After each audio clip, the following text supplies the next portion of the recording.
All life on Earth depends on water. Without it, plants wither and die, and so do we. But with it, when the rivers run rich and full, the green world flourishes, and the human world becomes carefree and joyous with an abundance of food and many things of comfort. However, the time is now upon us in which all this is changing.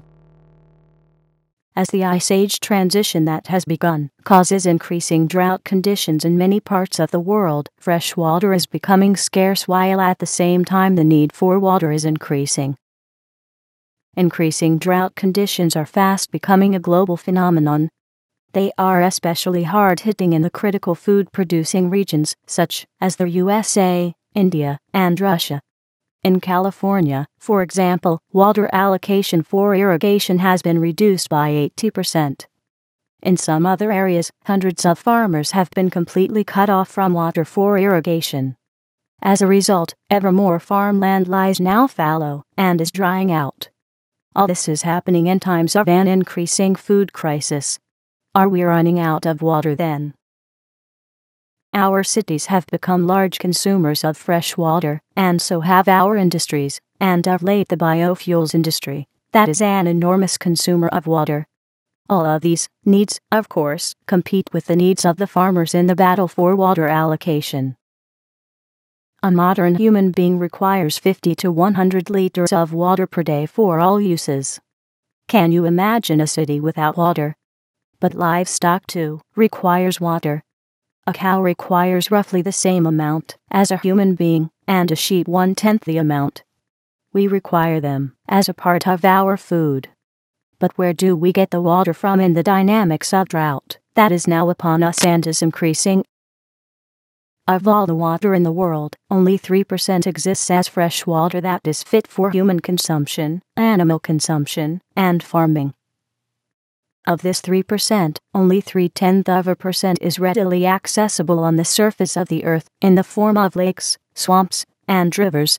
And still, a critical part is missing in this overview. The critical part that is often omitted by looking at the world's water distribution is the water that is contained in the world's atmosphere. It is the atmosphere that makes the water accessible, even in high mountain ranges. The atmosphere is often omitted because its portion of the total of the world's water is deemed too minuscule to be important. In the comparison with the total volume of water, the atmosphere contains only 1/1000% of all the water on Earth. However, it is this extremely minuscule portion of all the water on Earth, located in the atmosphere, which is the most critical portion for land-based life to be possible. We wouldn't exist ourselves without the water that is carried in the atmosphere. The water vapor in the atmosphere condenses into clouds that furnish the rain that waters the ground of the earth. It enables plants to grow. It enables food to be produced in agriculture. This dynamic quality makes water vapor the most critical component of the entire freshwater component of Earth. Even in terms of volume, water vapor is not a small portion, in spite of popular belief. The volume of water existing as vapor in the atmosphere is 5 times greater than the combined volume of water that flows in all the rivers of the world. Every form of fresh water that we find in the world, with few exceptions, has originated as vapor in the atmosphere that condensed into clouds and rain. This category includes all the groundwater, the ice caps and glaciers, and all lakes and swamps in which fresh water is stored. In the gigantic water cycle on Earth, 2 factors are critical for its dynamic functioning. One factor is the heat output of the sun, with which liquid water becomes transformed into water vapor. The second factor is the dynamic quality of the cloud-forming process. Numerous elements come into play here. Both of these factors are variable factors. Since these factors are critical to our living, let's explore these factors. Also, let us explore how we, as human beings, have the power with technological means to step beyond the natural dynamics and thereby render ourselves independent of them for our fresh water supply. Before we get there, however, let's explore the natural freshwater cycle first.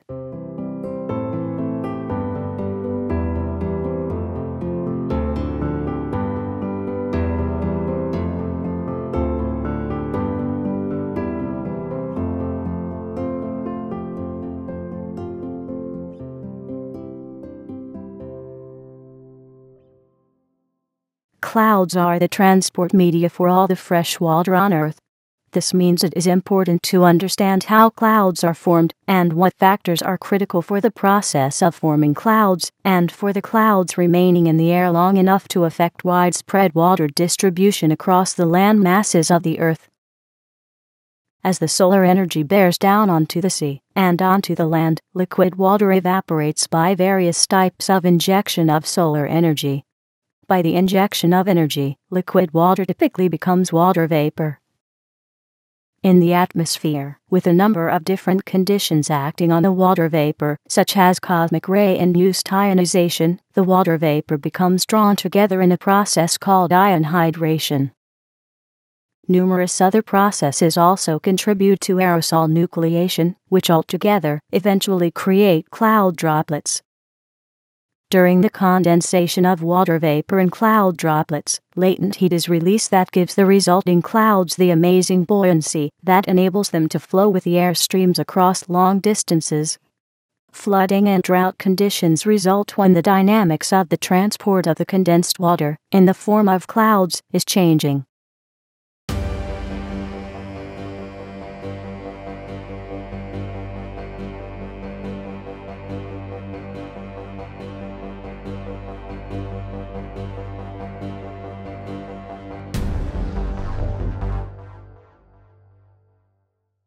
Contrary to popular belief, droughts are not the result of global warming.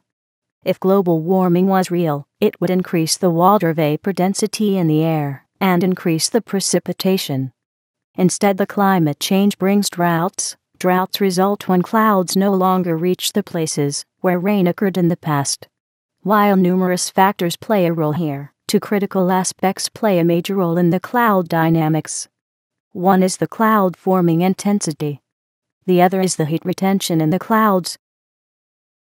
It has been discovered that 48% of all the heat in the atmosphere is latent heat that is released by the cloud forming process.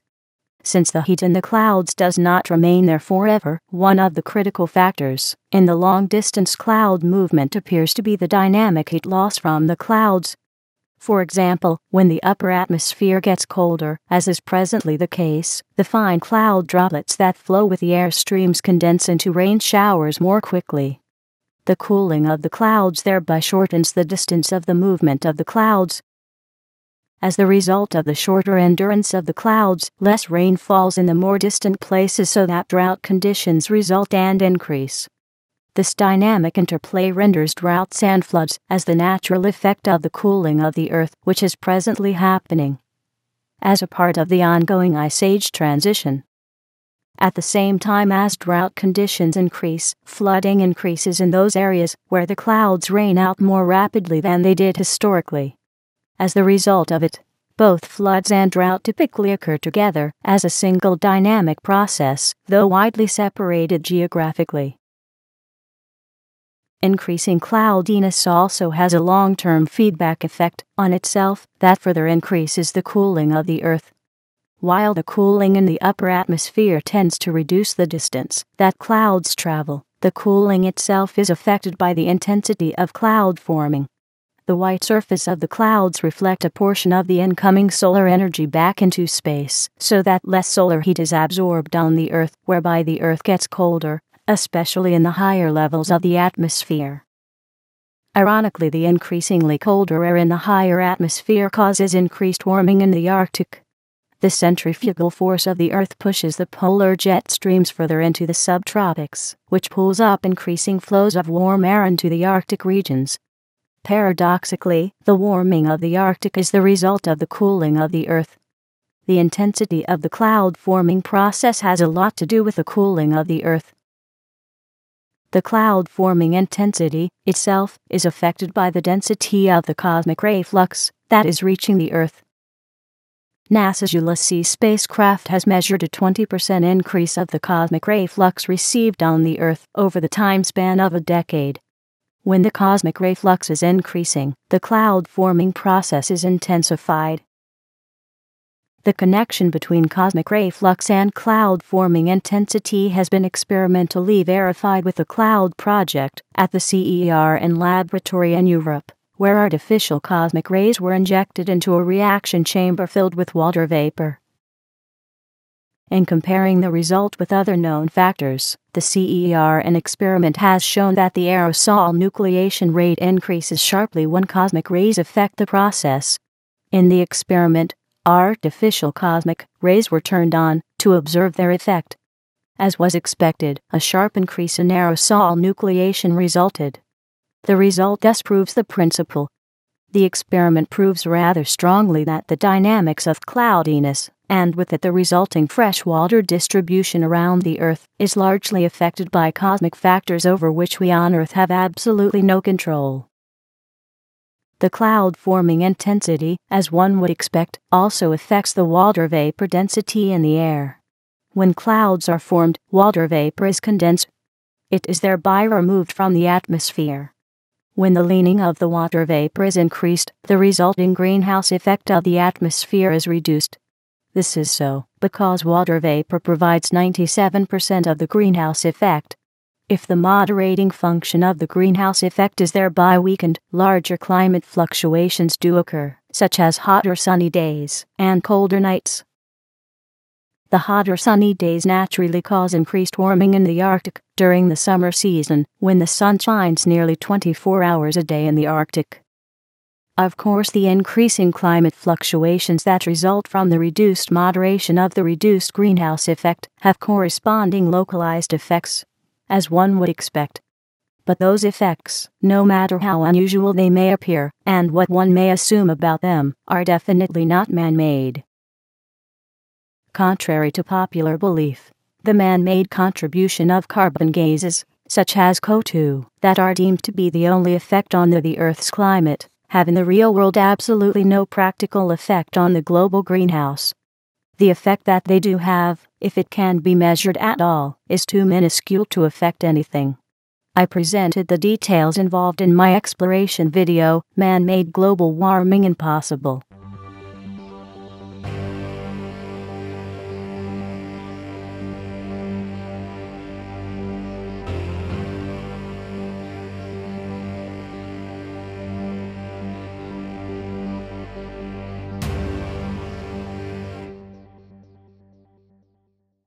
The critical freshwater supply challenge, where the natural world fails us, can be easily met with advanced technologies. We can make ourselves independent from the natural freshwater sources by extracting freshwater from the oceans with a process called reverse-osmosis desalination. We can cause rivers of fresh water to flow out of the oceans at any volume we desire, with the appropriate scale of the infrastructures for the process. Desalination is not a new concept. It is routinely applied commercially, though at great cost due to the large energy requirements. Massive energy is required to force seawater through dense filters that allow the freshwater molecules to pass through, but which block the slightly larger salt molecules. For the process to function efficiently, the water is applied at great pressure against the filter membrane in commercial desalination plants, typically in the range of 300 to 600 pounds per square inch. However, when the reverse osmosis separation process is submerged into deep oceans, in the range of 5,000 meters deep, the average 2% weight differential between saltwater and freshwater is sufficient to enable reverse osmosis. The pressure differential at 2% would be in the range of 150 pounds per square inch. In practice, slightly greater pressures may be achieved. The resulting pressure is sufficient to enable the reverse osmosis desalination process to power itself. The deep ocean pressure differential would be less than the pressure that is currently applied in commercial operations. The resulting lower efficiency is easily compensated for by increasing the size of the operation, since space is not a factor on the ocean floor. We could literally have rivers of high-quality fresh water flowing out of the oceans at any quantity that our needs would require. The technological basis for this to happen already exists. It could be implemented today. The required deep oceans are in many places near to where the need exists, as close as a few hundred miles. Floating arteries of light material, such as woven fiberglass or woven basalt fibers, impregnated to be watertight, can transport the fresh water to shore. Deep ocean desalination will likely soon become the universal freshwater source of the world, as new types of filters promise to increase the desalination efficiency 100-fold, even 10,000-fold. The improvements have already been demonstrated in principle, though the manufacturing technology for their implementation remains yet to be developed. The proven principles will make the already utilized reverse-osmosis desalination vastly more efficient and easily possible in much shallower oceans. One of the promising new types of semi-permeable membrane for desalination would utilize the recent advances in the manufacturing of graphene sheets. A graphene sheet is a sheet of graphite atoms linked together into a tight lattice 1 atom thick. If the technology can be worked out that cuts the right size of holes through the sheet of graphene, a more than 100-fold increase of the desalination efficiency is deemed to be theoretically possible, according to research done at the Massachusetts Institute of Technology. A second type of filter that has also been proven in principle would utilize carbon nanotubes as membrane. Water molecules passing through the carbon nanotubes, with nanotubes of about 7 nanometers in diameter, as nanotubes have long slip planes, enables flow rates that were found to be 4 to 5 orders of magnitude faster than those for conventional fluid flow predictions. It was further demonstrated that the flow of water through carbon nanotube membranes can be controlled through the application of electrical current, which gives the nanotube membranes an extremely high probability that they might one day be implemented for the desalination of water with a 10,000 times greater efficiency than the current processes. On the presently utilized technological platform, deep ocean desalination is already possible worldwide. There are plenty of deep oceans in excess of 5,000 meters near the dry areas of the world.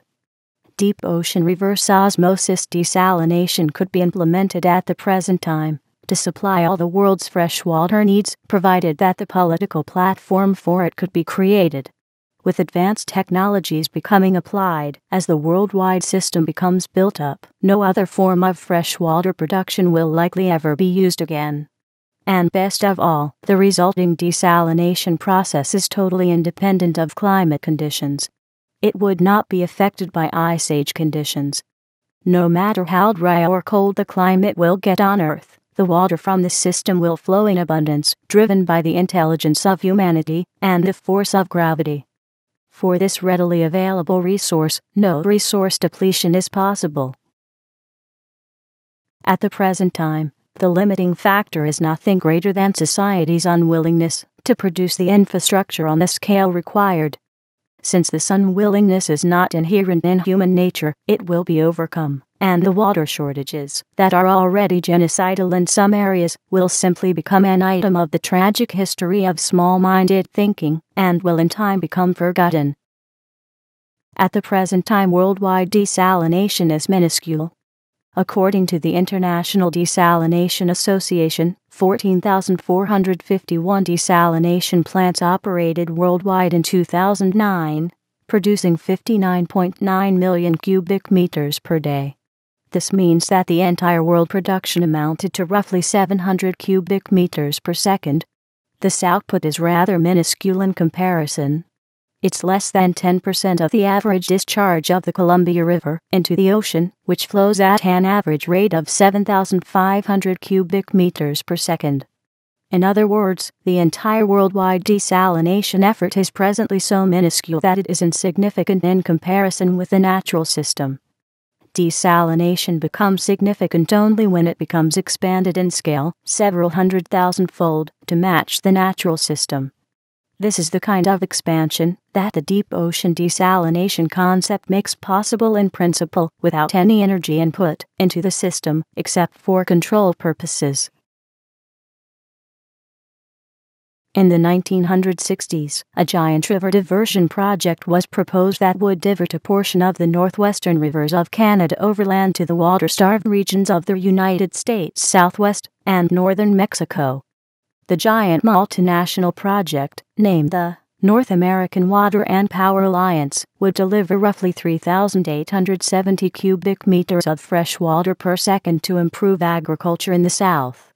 It would require a construction period of up to 50 years to implement the project, and when completed, it would deliver more than 5 times the volume of water than all the desalination plants in the world combined.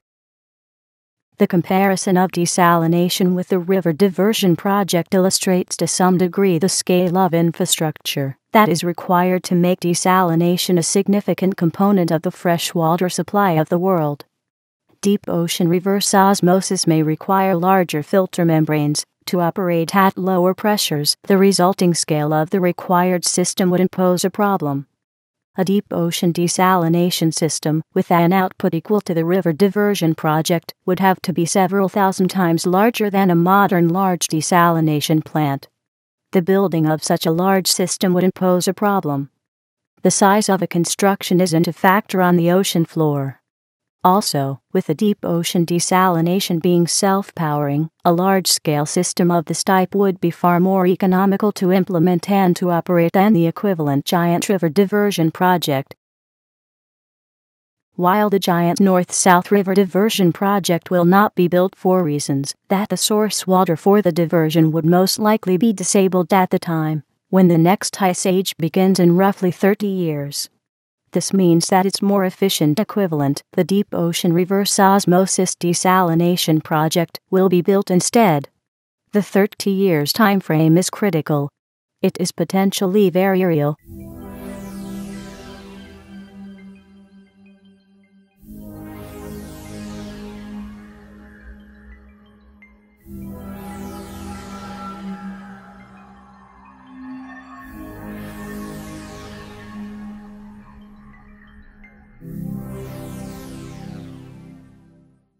The dramatic start of the next ice age, when the sun goes inactive one day, almost without warning, could be upon us in 30 years.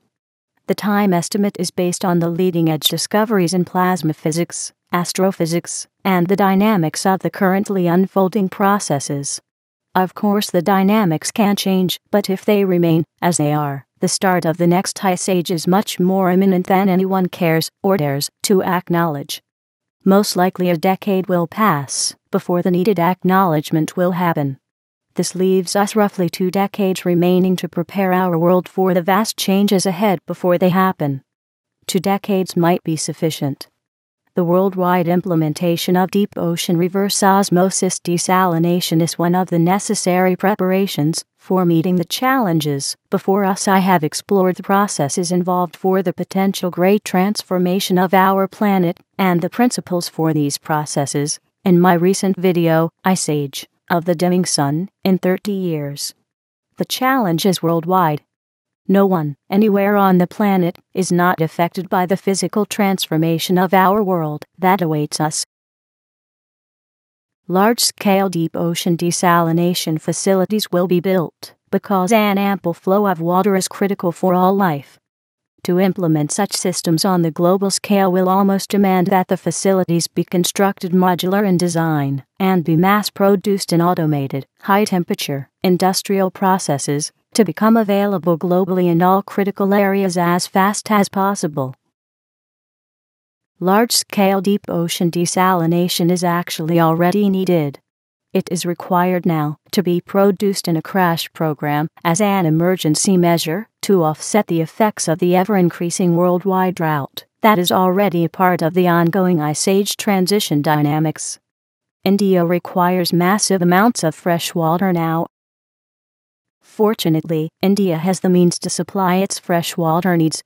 It has deep waters in excess of 5,000 meters available nearby in the Indian Ocean.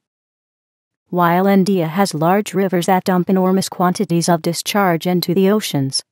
The Indus River, for example, discharges on average 6,600 cubic meters per second into the Arabian Sea. That's a bit less than the Columbia River. And the Ganges discharges twice that volume into the Bay of Bengal. The Ganges River drains 1 million square kilometers of land in India and carries with it silt and pollution. It is deemed a mighty river, but in real terms it is no larger in discharge volume than the Mississippi River, which will likely not have its discharge waters be reused either. The outflow from all of these rivers could be diverted and used for irrigation. But why would one divert the waters from already overstressed rivers?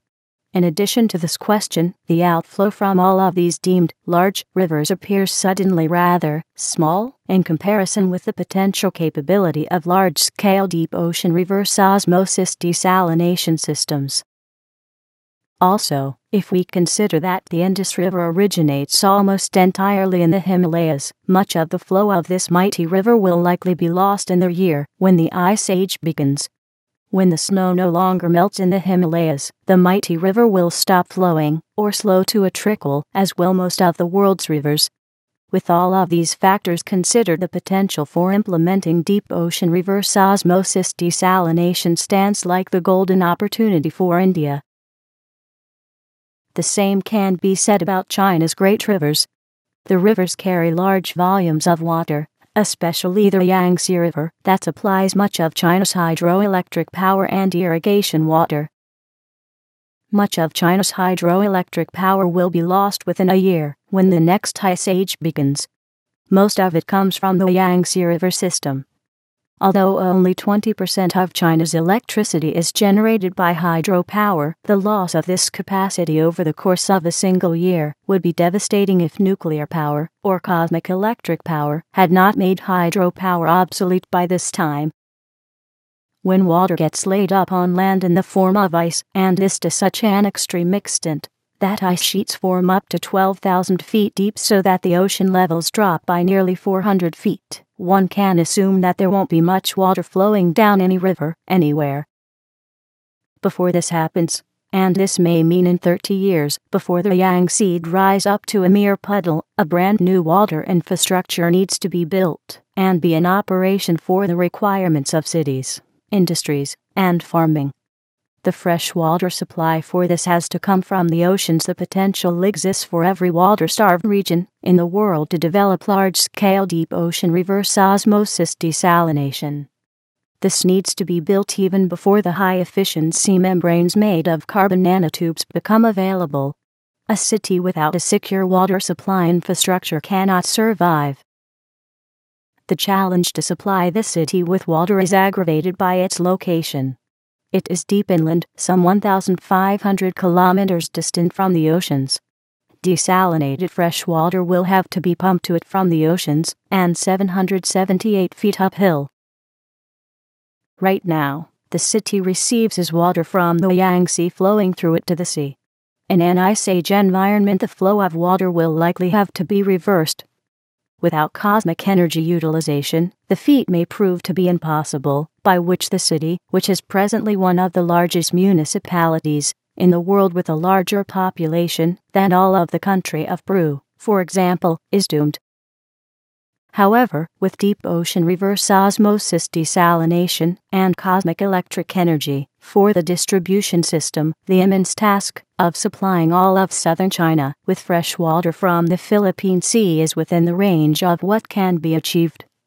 Ultimately, no other options really exist than to develop deep ocean reverse osmosis desalination to augment the fresh water supply in the already drought-stricken world. And later in the dry world of the Ice Age environment, when the natural supply system is diminishing or stops operating. Of course, the economics for meeting the freshwater challenge are fully on the side of the desalination system, as ultimately no other large-scale supply system really exists that takes us beyond the current natural system. High-volume automated industrial production of the modular units for the desalination and for the in-ocean transport system enables extreme efficiencies that make the mass implementation of deep ocean reverse osmosis desalination possible, and this in such a powerful manner that the end result surpasses all forms of river diversion. High-volume desalination has the potential to be more efficient than even the largest-scale water diversion projects, like the proposed project for bringing water from Alaska to the southern USA and northern Mexico. Once the automated mass production of desalination infrastructures has begun, the efficient option will also be applied to produce the required pipeline distribution system, together with modular units, for the nuclear-powered pumping stations that will be needed for the long-distance distribution networks. Damming rivers for water extraction will then be a thing of the past, or river diversions for irrigation, or legal wars over water rights, water rationing, and water withholding, and so on, including the increasing political battles that are waged over access to water from the diminishing natural supply system. Ultimately, advanced technological water desalination will be the lifeline for humanity when the sun becomes inactive, which may happen in possibly 30 years, with which the next ice age begins. At this point, the natural water supply system likely becomes reduced to less than 30% of what it is today. With it, the world will change. We'd better be ready for it, then.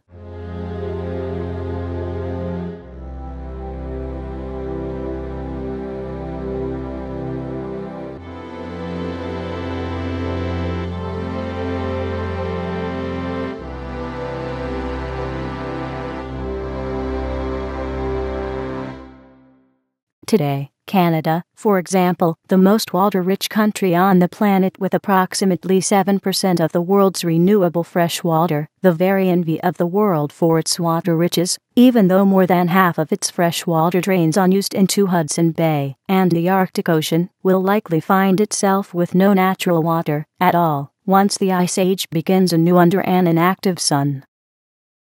For this reason, the proposal that has been put forward since the 1960s to divert some of the northern runoff from Canada and Alaska to the dry United States South and northern Mexico will be put aside in favor of deep ocean reverse osmosis desalination.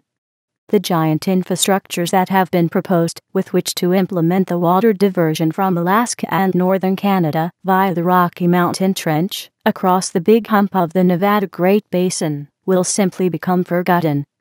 The entire multinational project, known as the North American Water and Power Alliance Project, which would take 50 years to build and is hoped would relieve some of the water stress in the southwest region of North America, would accomplish nothing. It would likely become disabled before its completion when the next ice age begins. The danger is that the promotion of this envisioned dead-end project would prevent the development of the critical alternatives. It would block the deep ocean reverse osmosis desalination option. The outcome would be immensely devastating for much of the world.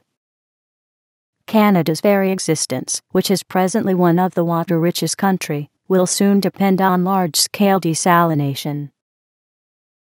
When the primer fields for our sun fail under the continuing weakening of the plasma density that is flowing into the solar system to the point that the electric sun becomes inactive, then we will all have to live with a 2/3 reduction of the solar energy received on Earth. At this point, the entire north of the Earth, possibly as far south as the 40-degree line, will become a snowflake that won't thaw out for 90,000 years. The countries in the affected zone will become largely disabled for human habitation. There won't be a drop of water available then, from either Canada or Alaska, for the envisioned river diversion into the south.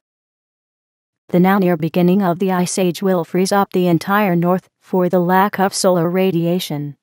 This will not happen gradually over the span of 1,000 years, as many believe. Instead, the sun will likely go inactive in the space of a single day, or over a few days. When this happens, it won't take a year for the entire north to freeze up, and for Canada to become an ice desert, without a drop of water flowing anywhere.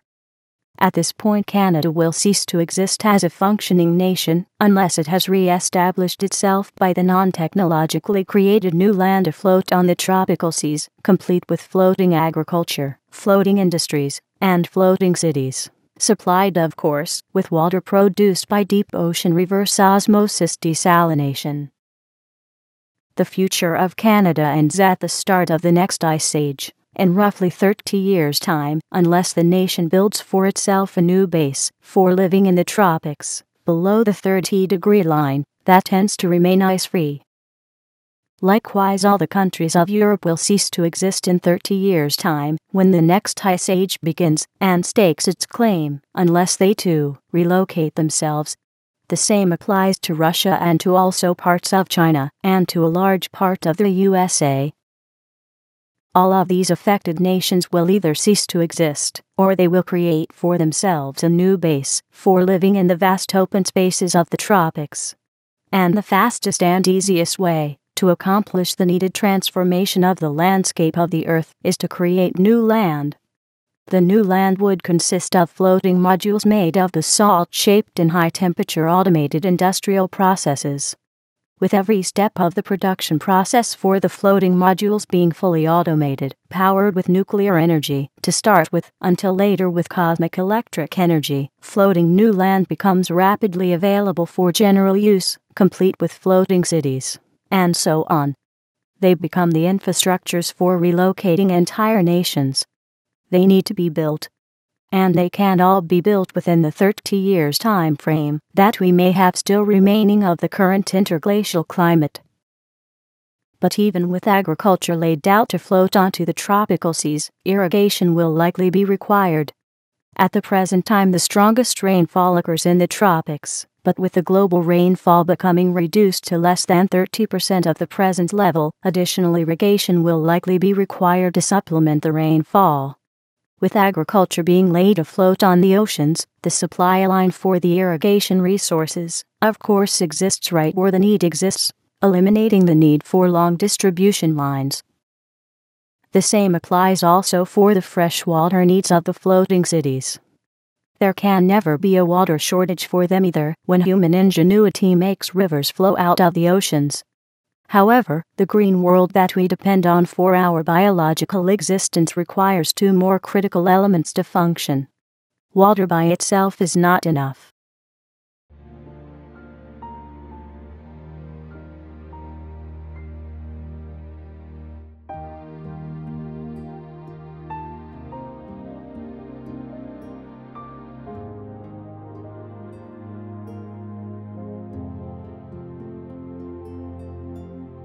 The biggest factor that affects the natural world, of course, is the sun. If it becomes inactive, the sunlight diminishes. Since solar energy powers the water evaporation, when the sun goes inactive and loses more than 70% of its energy output, the entire natural freshwater cycle diminishes to a mere trickle. But equally deep-cutting is the reduction of the sunlight itself that all green things require to grow. Photosynthesis is powered by radiation in the visible light band. The weak sunlight that will be emitted by the sun during its inactive period will be the strongest in the tropical regions that are most directly exposed to the sun. This region includes all the areas between the 40-degree latitudes north and south. The solar radiation plotted here reflects on the ground measurements. The measurements tell us that even if the sun's radiated energy is becoming reduced by 70%, there is enough sunlight available in the tropics to maintain plant growth. The intensity of the sunlight in the tropics would then be roughly the same that it presently is above the 60-degree latitude, where large quantities of food are presently grown. The dimmer sun will also have its sunlight profile shifted slightly towards the red and away from the active spectrum that the chlorophyll of the plant uses most efficiently. The chlorophyll in plants uses the radiated solar energy to split atmospheric carbon dioxide apart into oxygen and carbon. The plants require the carbon from the air to build themselves up. If there is not enough sunlight, the plants cannot grow. The resulting shortfall in the high end of the profile, when the sun goes inactive, can be artificially augmented with LED light, which can be tuned to the wavelengths that the chlorophyll utilizes most effectively. However, water and sunlight are not enough by themselves for plants to be able to grow. We need three critical elements for the biological world to function. In addition to water and sunlight, plants need carbon dioxide in the air. The carbon dioxide, CO2 in short, is a gas that the green chlorophyll molecules in the leaves of the plants break down with the aid of sunlight into oxygen and carbon. The carbon nourishes the plant, and the free oxygen is released into the air. In the coming dark, ice age environment, both the sunlight and the CO2 will be in short supply, together with the shortage of water. This means that the atmospheric CO2 concentration must also be increased, and substantially so, up to tenfold. The shortage of carbon dioxide during an ice age is much more difficult to rectify, because the colder oceans dissolve greater amounts of CO2 than the natural world supplies. The diminishing CO2 concentration that then results needs to be augmented technologically in order for all the green plants on our planet to remain happily nourished all the way through the long glaciation period. At the present time, the CO2 concentration in the atmosphere is close to the biological starvation level. It is currently at the lowest level it has been in hundreds of millions of years. If the atmospheric concentration is further reduced, if it drops to half the current level and below, most plants will simply die. Our food plants would most definitely suffer this fate if we were to fail to enrich the atmosphere with CO2. The plants would die, even if they had all the water available and all the sunlight they need. Greenhouse operators have discovered the plant's critical dependency on CO2 the hard way. If the CO2 is not refreshed in greenhouses, the plants perish. The operators have also discovered that if they double the CO2 concentration artificially, a 50% increase in plant growth results. It may well be that we need to increase the world's atmospheric CO2 concentration close to tenfold before we get into the next ice age. We need to get close to the CO2 concentration that existed during the age of the dinosaurs, when giant creatures roamed the earth with enough food growing for them to sustain them. We need a very big boost in CO2 to restore the biosphere to its previous rich potential as a starting measure to get us through the next ice age.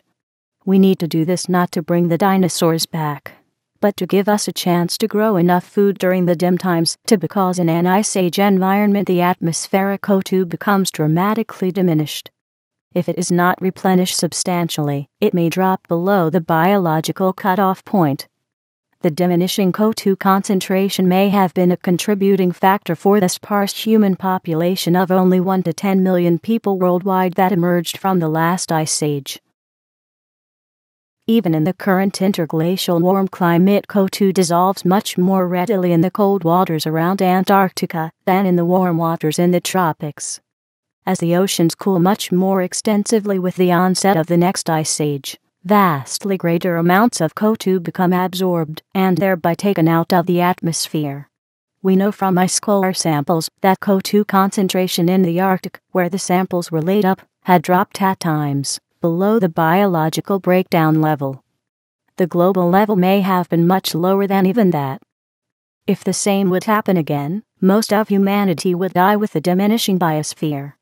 In order to prevent the tragedy, we will need to build technological infrastructures that enable us to pump large quantities of CO2 back out of the oceans to build ourselves a highly enriched atmosphere before the ice age begins, and then keep it enriched. The oceans contain not only most of the world's water, they also contain most of the world's CO2 in dissolved form. There exists 50 times as much CO2 dissolved in the oceans, mostly in the deep oceans, than exists in gaseous form in the atmosphere. The atmosphere holds between 750 and 900 billion tons of CO2, which is 2% of the world's total.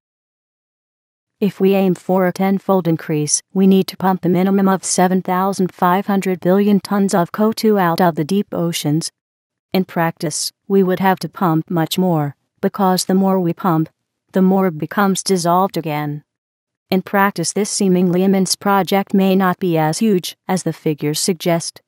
If a column of water is set into an upwards motion in a vertical pipe set up into the ocean, the dissolved CO2 will gasify as the pressure is removed and will then bubble upward like an uncorked soft drink bottle. The weight differential caused by the regasification, if the process is engineered to isolate it from the temperature gradients, should power the system to flow by itself. The temperature gradient that counteracts the weight differential by a few hundredths of a percent may not actually be much of an inhibiting factor and might be ignored in practice. Nevertheless, it should be possible to get the global CO2 concentration enriched substantially, to a concentration near the tenfold level, in 30 years of pumping. The real carbon crisis that our world has is not that it has too much CO2 in the air, but that it has far too little, and dangerously so. I have addressed the CO2 paradox in the video, Man-Made Global Warming Impossible. The critical aspect of the current CO2 deficiency needs to be emphasized again and again in the context of the fast approaching Ice Age. We like to think of the Ice Age as something that unfolds slowly over long periods instead of rapidly with the sun becoming inactive. The paradox here is that we see very little at the present time in terms of startling evidence of a transition in progress towards the solar turn-off event. We only see a few fringe events, which, if we are alert enough, tell us that a cooling trend has begun towards a major climate flip. We see, for example, the general increase in cloudiness that causes a gradual cooling of the Earth. It tells us that the sun is getting weaker. The weaker sun gives us a weaker heliosphere, and correspondingly increased cosmic ray flux coming through. Science tells us that the cloud-forming process is strongly increased with increasing cosmic ray flux. In this way, the entire climate on Earth is affected, including the freshwater distribution, without any visible sign on the sun itself. Increasing cosmic ray flux gives us increasing floods and droughts. Unfortunately, these precursors are deemed to be just fringe events. We even admit that since the amount of cosmic ray flux that the Earth is receiving is affected by the strength of the solar activity, which we have no control over, but then we ignore what we know, and tend to sit back and aim to live with the imagined fringe consequences. However, those little consequences, like increased cloudiness, are not freak anomalies. They are systemic effects. They are the effect of the gradual weakening of the solar system in the ongoing transition towards the next climate traversal. In the context of the next ice age, which may begin soon, with an inactive sun putting us into a dark world for long periods, all the current climate fluctuations, no matter how big they may be in drought and flooding along the way, will come to light as minuscule in the larger context of the radical transformation of the Earth, because when the big change happens, the current irritations will compare as nothing then. The entire freshwater cycle of the Earth will be totally altered, because the solar energy that currently generates water vapor for the atmosphere will diminish then at very low levels to roughly a third. By responding to the current drought conditions against this background, efficient large-scale deep ocean desalination will then be seen from a different perspective. We will respond then to not merely meet an immediate water crisis, but will see this response in terms of setting ourselves up for the very big change that we cannot survive without being prepared for it. When the big change happens, the freshwater supply will diminish to about a third of the current volume. That's what the ice core samples tell us, where we see snowfall diminish to about a third of the interglacial levels. The ice core samples tell us that we better have a completely new freshwater supply system built by then, which takes over from the natural freshwater system when the sun goes inactive. The snow accumulation during the last ice age, according to ice core samples taken in Greenland, was 70% less during the ice age conditions than it is today. This suggests that only 30%, or less, of the normal water vapor density has existed at the time. This accords with what one would expect to find in a radically colder world. The dramatically reduced water vapor density under glaciation conditions, in addition, also has its own effect on the climate of the Earth. If one considers that 97% of the moderating effect of the Earth's greenhouse system, provided by the atmosphere, is the effect of water vapor suspended in the atmosphere, then a 70% loss of this moderating effect is bound to cause large temperature fluctuations on the surface of the Earth.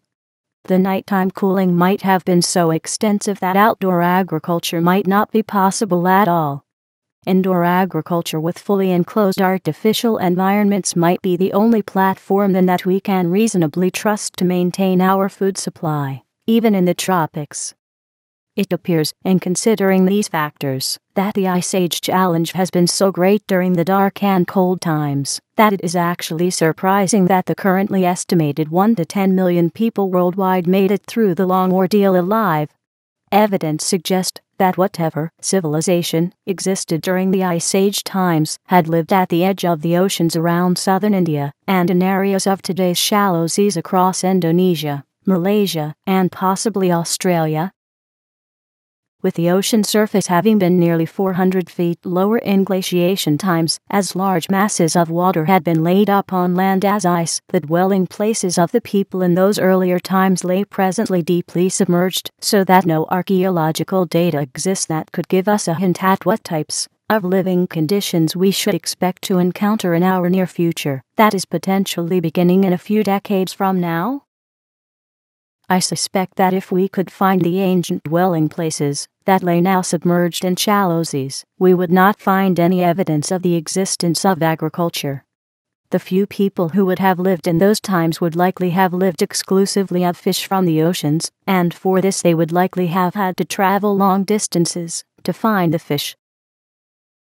Fish, as a food resource, may have been sufficient in those lean times to nourish 1 million people worldwide, or even 10 million. But for a 7 billion world population, as we now have, the traditional Ice Age food resource will no longer suffice.